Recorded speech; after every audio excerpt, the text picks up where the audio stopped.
Coming up on Arirang News. President Yoon says South Korea and Indonesia are key partners, celebrating 50 years of diplomatic ties this year. This while meeting with his Indonesian counterpart Joko Widodo in Jakarta and agreeing to expand security and economic cooperation. President Yoon is now in New Delhi to continue his series of summits with leaders of G20 countries. North Korea unveils what it claims to be a new tactical nuclear attack submarine, with the regime's leader Kim Jong-un at the launching ceremony. But the South doubts its readiness for operational duty. South Korea's current account surplus extended for 3 months in a row in July, but on the back of a greater fall in imports than exports.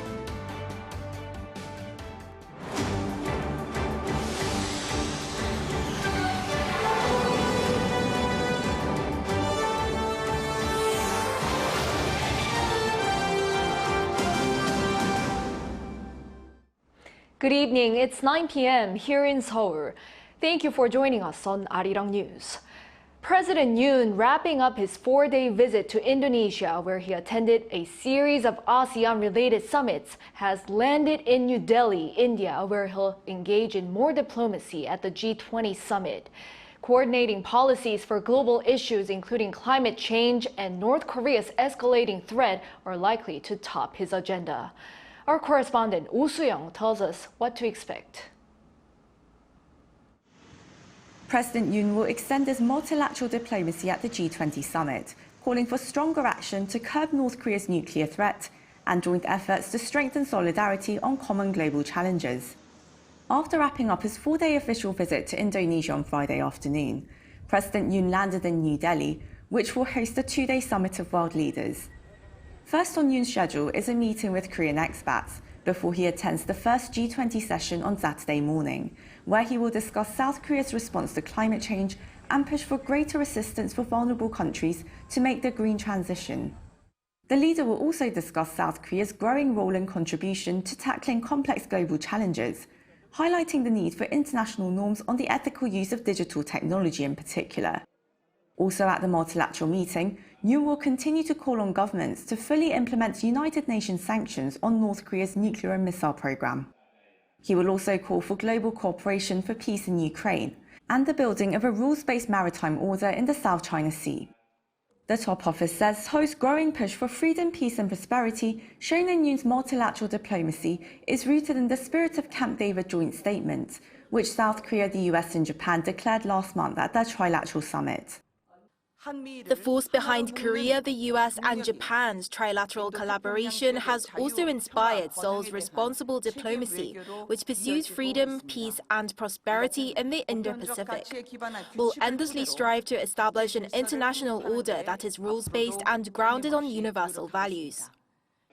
Yoon says India is a key partner for South Korea's growing engagement in the Indo-Pacific, and that attending the G20 summit in New Delhi provides a chance to enhance Seoul's status as a responsible player in the world order and deepen cooperation with various multilateral bodies, including the G7, BRICS and MICTA. On the sidelines of the G20, Yoon will also hold a series of bilaterals with countries including Spain, Argentina and Mauritius, ramping up Seoul's economic diplomacy as well as support for South Korea's bid to host the 2030 World Expo in Busan City. In particular, Yoon's summit with Indian Prime Minister Narendra Modi falls on the 50th anniversary of diplomatic relations between the two countries. The two sides are expected to discuss ways to strengthen their special strategic partnership through greater trade and cooperation in areas like space, minerals and advanced technologies. Oh Soo-young, Arirang News, New Delhi. And in Jakarta, President Yoon sat down with his Indonesian counterpart Joko Widodo on the sidelines of the ASEAN Summit, marking 50 years of diplomatic ties this year. They agreed to strengthen their special strategic partnership by expanding security and economic cooperation, including on fighter jets, electric vehicles, and batteries. Our foreign affairs correspondent Bae Eun-ji reports. President Yoon and his Indonesian counterpart Joko Widodo have agreed to bolster ties by boosting economic and security collaboration. During their summit in Jakarta on Friday, held on the sidelines of the ASEAN-related meetings, the two leaders signed a deal to build an ecosystem for the electric vehicle and battery industry in Indonesia, which has been emerging as an EV hub in the region. 올해 수교 50주년을 맞은 한국과 인도네시아는 정치, 경제, 사회, 문화 등 다방면에서 괄목할 만한 관계 발전을 이루어 왔습니다. 전기차, 배터리, 스마트 시티 등 미래 산업 분야에서 양국 간 협력을 계속 확대해 나가기를 기대합니다. Seoul's top office said the two leaders also decided to strengthen defense and security cooperation to deepen their special strategic partnership. They vowed to successfully complete the joint project launched in 2015 to build an advanced supersonic fighter jet together by 2026. Indonesia has earlier agreed to shoulder about 20% of the $6.7 billion project, with South Korea taking care of the rest of the payment. It has imported a total of about $4.3 billion of Korean weapon systems, making it South Korea's largest defense partner among ASEAN nations.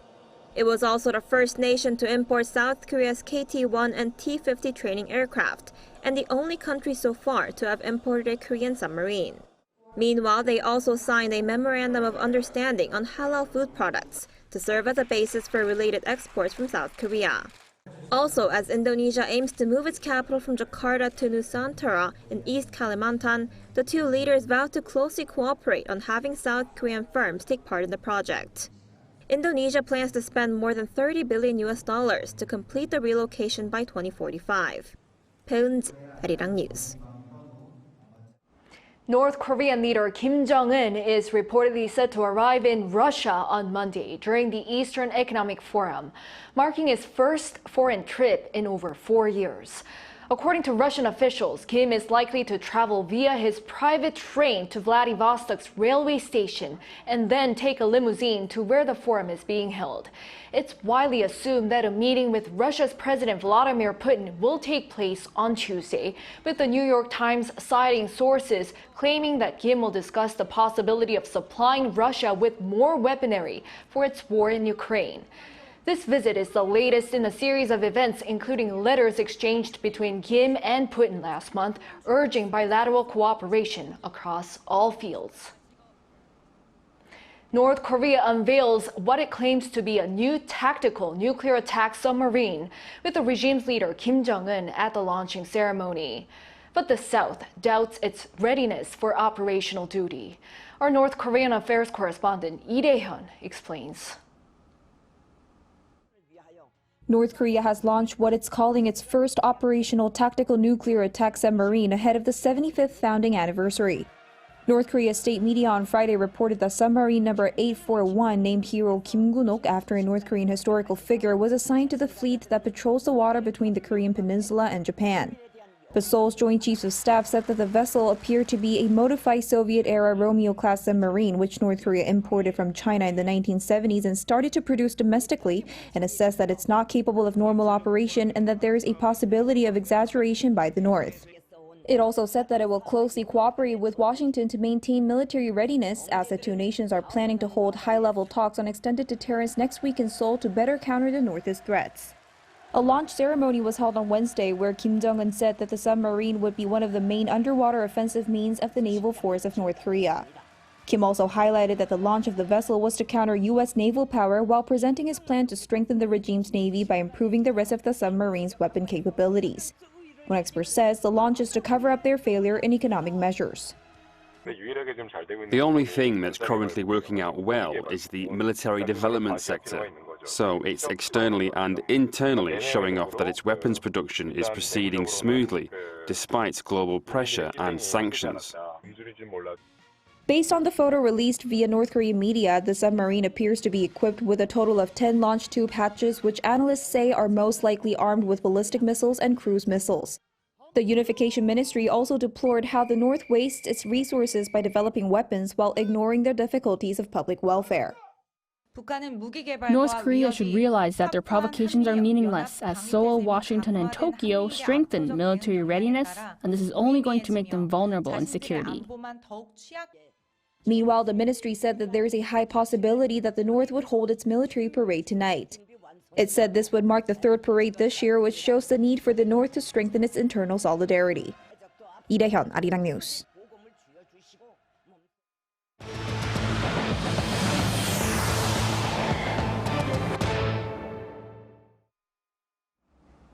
South Korea's current account surplus extended for 3 months in a row in July, but it was on the back of a greater fall in imports than exports.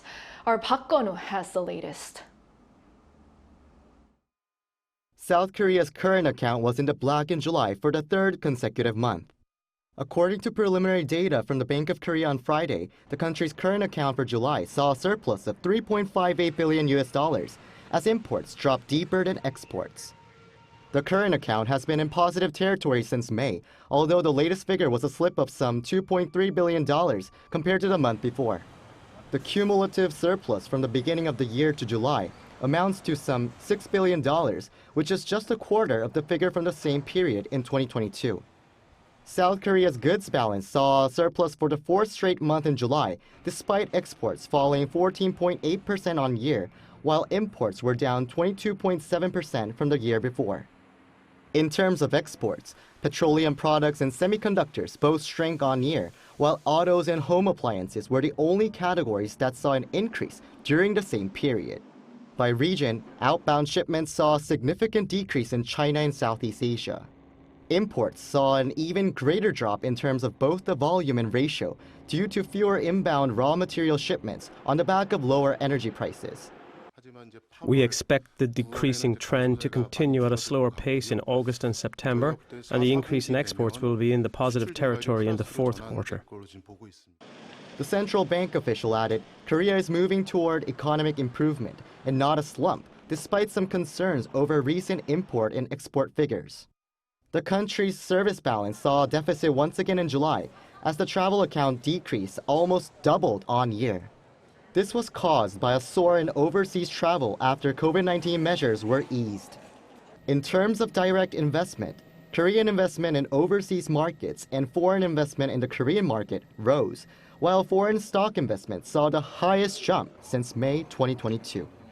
Park Gun-woo, Arirang News. Today at the National Assembly, parliamentary interpellation continued, where ministers and officials were questioned about pending societal issues, including a recent massive rally by teachers. But what seemed to be still taking center stage was once more heated debate over the Fukushima wastewater release.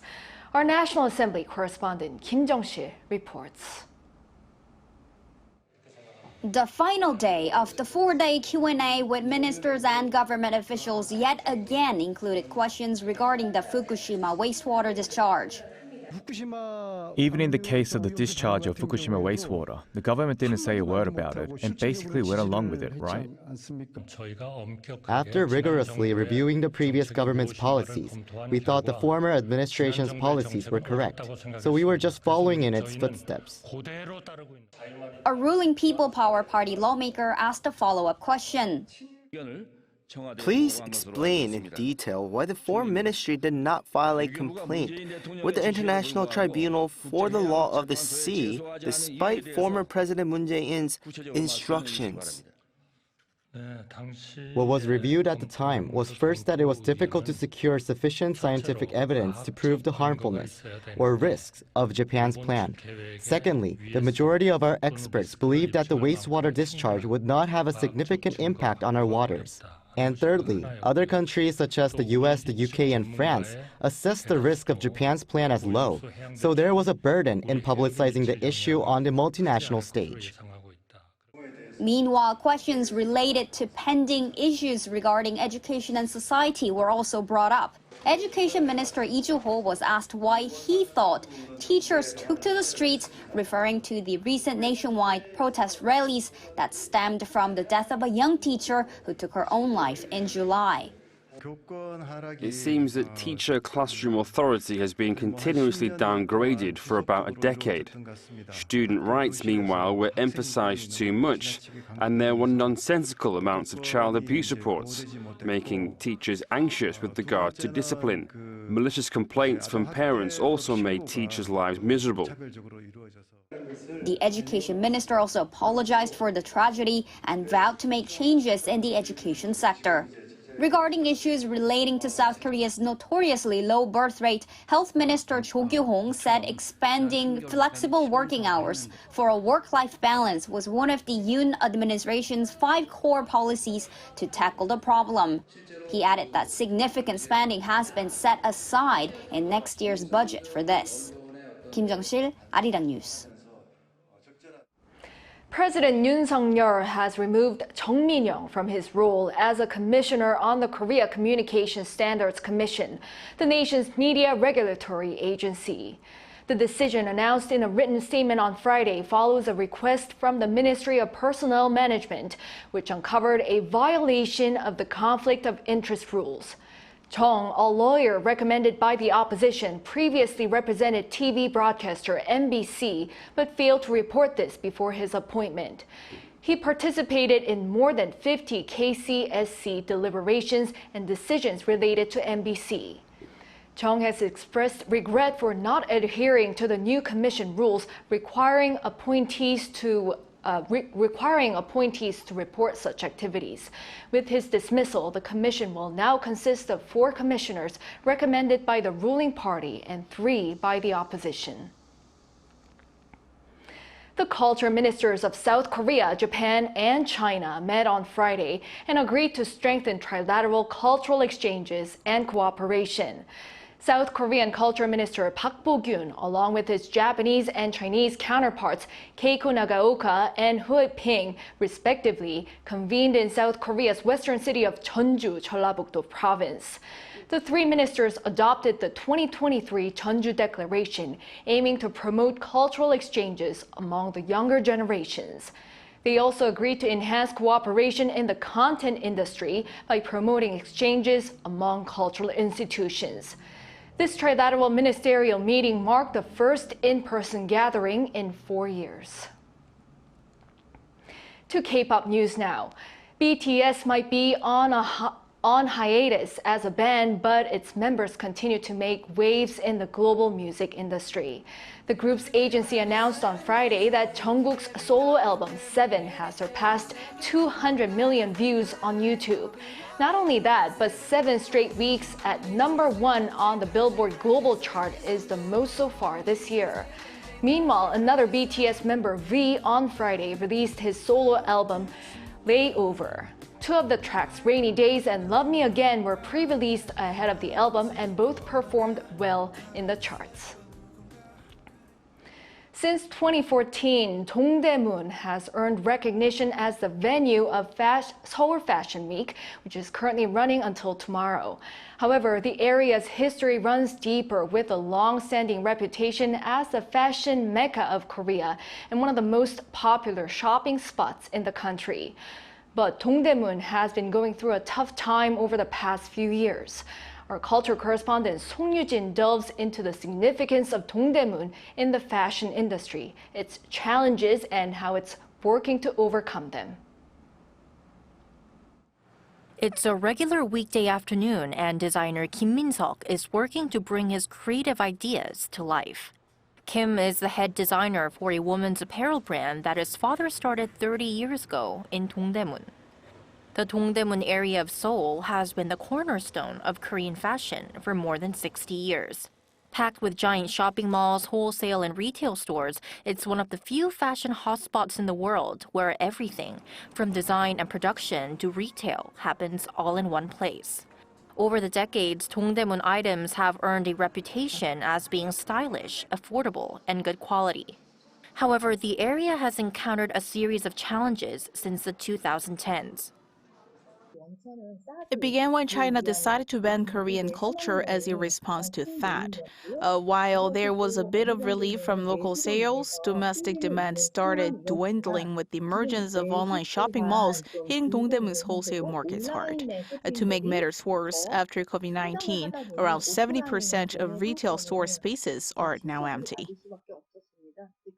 One effort to revitalize the Dongdaemun area is the DDF Fashion Show. Organized by the Seoul city government, the show took place for the first time this March, responding to merchants' calls for a platform to showcase their homegrown fashion brands and talented designers. For the second edition, 5 Dongdaemun-based brands were chosen, including Kim's, to introduce their latest collections. Some of these brands come from the oldest fashion markets in the area, like the 제일평화 Market and 청평화 Market. For these brands, opportunities like this can serve as a jumping-off point for future success. I look forward to more opportunities like this in the future. I hope these platforms can help raise awareness about wholesale brands like us and showcase our unique styles and trends. It's our first time taking part in a live fashion show, so it's very nervous, but at the same time, I'm incredibly grateful for this opportunity. The stage is small at the moment, but if we keep pushing forward, I think it'll expand in the future.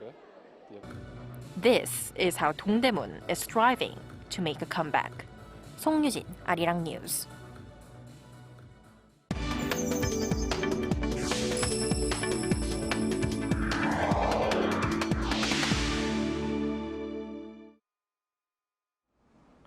Korea successfully hosted a global smart city exhibition over the past 3 days, showcasing cutting-edge technologies.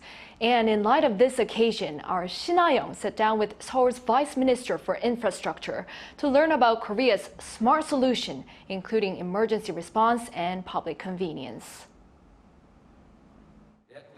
Cities around the world have been striving to develop as smart cities, with the global smart city market forecast to reach a value of $870 billion by 2026.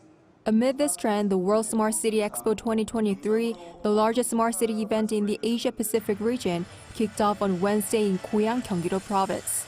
Under the theme of Smarter Cities, Brighter Future, the event shares successful models of smart cities from around the world. This year, for the first time, we held an event called the Mayor's Forum with policymakers in cities around the world. The purpose was to share experiences and solutions to issues related to the environment, transportation, and the climate crisis that cities are facing. Seoul's Vice Minister of Land, Infrastructure and Transport, Kim Ho-jin, highlighted ICT technology as South Korea's strength in smart cities. South Korea holds a significant advantage as a leading ICT powerhouse in the development of smart cities.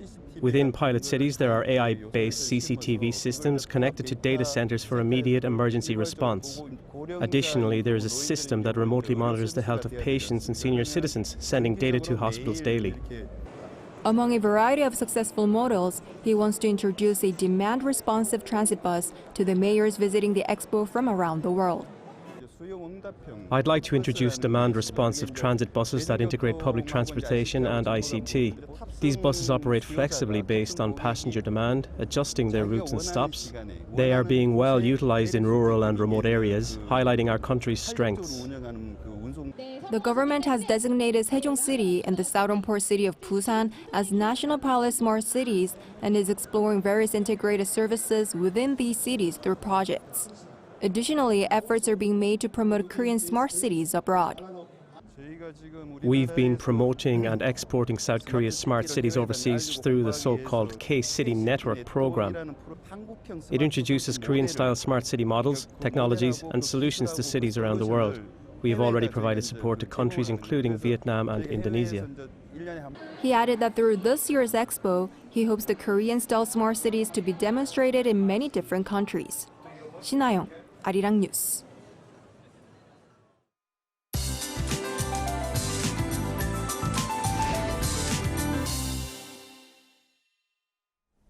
Hello, I'm Lee Ji-hyun, filling in for Lee Seung-min. We are already down to the third autumn season term, Baekno, which is today, so things will only get more pleasant from now.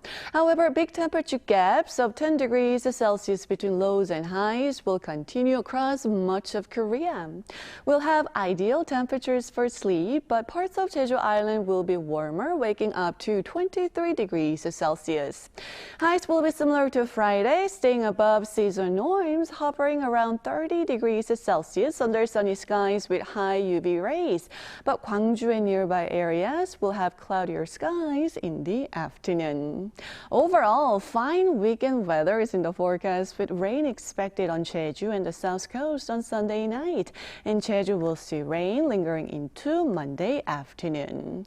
Next week, we'll notice afternoon highs gradually cooling off to the upper 20s in the capital, but it's not going to be as sunny as this week. That's Korea for you, and here's a look at the international weather conditions.